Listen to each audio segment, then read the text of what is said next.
Șerban, tu nu înțelegi că te iubesc cu toată ființa mea. Șerban? Eu sunt Șerban?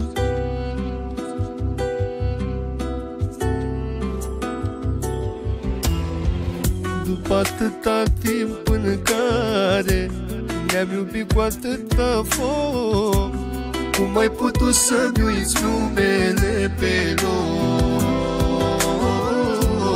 E cea mai bună dovadă că te mai gândești la el, încă mai ai sentimente pentru el. Dar nu ne cheamă la fel. Te iubesc cu toată ființa mea. Tu vedeai în mine pe altcineva și ai reușit să-mi înșel dragostea. Atâta timp pentru nimic am crezut că sunt iubit. Eu nu știu ce-am însemnat. Am ținut locul altui bărbat.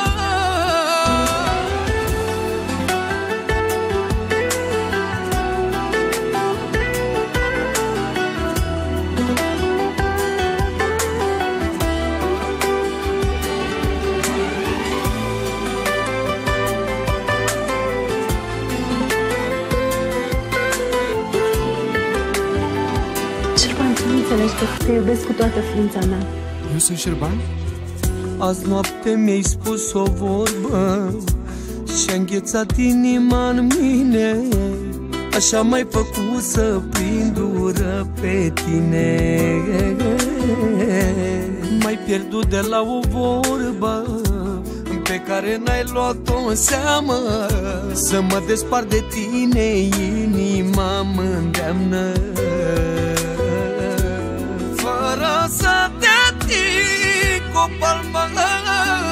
Te iubesc cu toată ființa mea. Tu vedeai în mine pe altcineva, vedeai pe altcineva și ai reușit să-mi înșeli dragostea.